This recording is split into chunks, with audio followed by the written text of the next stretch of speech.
around a long time. Hey, it's not the years, it's the mileage. Littlest Pet Shop. I've seen this show multiple times, and I have questions, okay? I think I know the answers to some of them. That's why it's a theory. So Blythe's mother, right? We don't see her. We don't even know what she looks like. All we know is that her name is Betty. Or her name is Laura, and her nickname is Betty. No idea how you get Betty from Lauren. Kids. Blythe doesn't have any pictures of her mom on, like, the walls, anywhere, on, like, phone screens, wallets, like, we have no idea what her mom looks like, and they do not have any pictures of her anywhere. I bet the reason they don't have pictures of her is because her identity is being hidden by the government. She works for the government as a pet spy translator. Okay? That is where she is. And that's why her family never talks about her. They're sworn to secrecy. She's working for the government. Top secret. Okay, now, more evidence to support this theory is, my favorite evidence is Speedy Shelburne.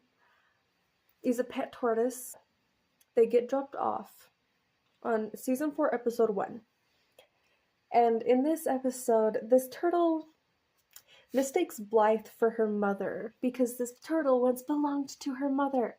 Hey, I may not have the best vision anymore, but I can see when someone's got the blues. What's the problem, Betty? It's Blythe. Life has got you down? Well, what did she do now? No, I'm Blythe. You called me Betty, but my name's Blythe. But you look just like a former owner of mine, a girl named Betty Smith. Oh, yeah? That's interesting. I don't suppose Betty knew what she wanted to be when she grew up, did she? I don't remember. My memory's not like it used to be. But I do remember one thing. She could also speak to pets, just like you. That's nice, but I really have to get back to my... Wait, you had an owner who could speak to pets? And the turtle talks about when his owner was the president. Speedy, you said you had an owner who could speak to pets? Oh, sure. Betty will always confide her biggest secrets to me. At least I think that was Betty. You know, maybe I'm thinking about Theodore Roosevelt. He used to always put whoopee cushions on Mrs. Roosevelt's chair. Oh, what a nut. In season 1, episode... I can't remember the number, but it's the books and covers episode. When Blythe has the mathletes and is at school all day. A very suspicious Siamese cat gets dropped off. And the topic of the episode is animals being undercover spies. Oh, Blythe, have you read this article about how the government is using animals as undercover operatives? When I first put these pieces together, I thought maybe Blythe's mom sent the cat to spy on Blythe, to check on her. But Blythe was at school all day. And the cat didn't really react to her at all when she could understand animals. Most of the animals are like, what, you can understand this? This cat didn't do that. But the cat did stalk Twombly all day. That brings me to some more evidence. I can't remember what episode or season, but it's the Treasure Hunters Henrietta episode. In this episode, we learn that Mrs. Twombly's great-great-great aunt or something, great-great-grandma, could understand animals. That's why she built a pet store in the first place. She could understand animals. And Blythe can understand animals. It's hereditary. Blythe and Twombly are related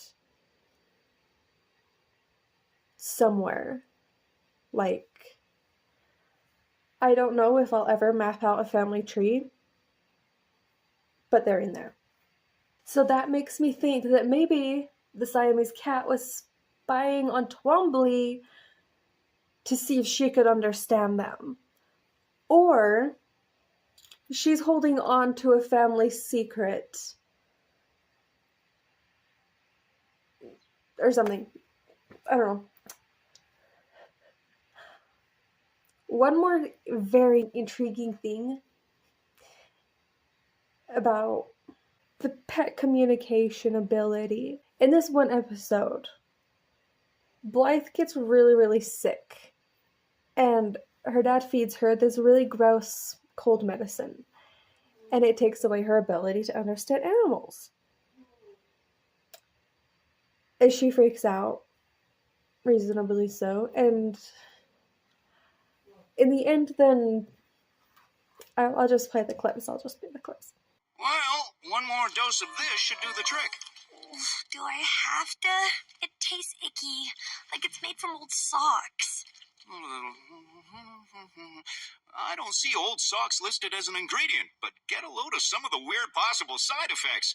May impair ability to juggle, knit sweaters, properly polish silver, rebuild car engines, wax surfboards, ride a unicycle, and understand pets. What? I know, isn't that weird? No one rides unicycles anymore. You know, now that I've looked at this label, I'm thinking it might be better for you just to rest and do the whole drink plenty of fluids thing. You have no idea how happy this makes me, Dad. I thought I did, but I may have underestimated. And then, in a later episode, Blythe is reading her mom's journal and discovers that her powers are mysteriously taken away. She panics the entire episode only to find the rest of the paper, because it was a torn paper, in the back of the journal. And it turns out it was the same cold medicine that took away her ability to understand animals too. What herb is doing this? Another theory. To add on to the Betty working for the government, Roger fully knows about Betty's secret life and is actually one of the pilots that flies her to her missions. Because he's a pilot and he's like God most of the time. And some of those could actually not be flights. This could be secret missions that he's just on with his wife. Oh, another piece of evidence episode that I find really intriguing. In season 1, when I think it was the episode Mean Isn't Your Color. In this episode, Blythe is under the impression that her dad is going on a date, and she freaks out. And that makes me think maybe she's so panicked because she's like, you already are married to our secret mother. You can't date another person. Cheater. And everybody else is just like, well, yeah, a single middle-aged man, of course he would date. A date? Can you believe my dad has a date? Yeah. Okay, fine, I get it. My dad has a date. But why? He's a single adult? And who is it? Maybe she is just wrapped up in her own little world, or her mom is working for the government, and they both know that she's still alive. They just never get to see her very often. But Roger gets to see her more than Blythe does. That's another thing. Blythe never talks about her mom. Never talks about missing her or wishing she were here or like wondering what it would have been like with her mom around. Like, she's just happy living her life, designing and talking to pets. Which honestly goals. What do you think of my theory? Is there more evidence that you've spotted? I'd love to hear about it. Thank you for watching my video and me rant about this topic, because this theory just formed one day and it's just been growing since. And this show has so much potential, and I want the creators to see that. Okay? This could be Kip Blythe goes to high school now. It's a teen drama. Not necessarily for kids, like for teens and stuff. She could become an animal translator spy too, and go on like missions with her mom.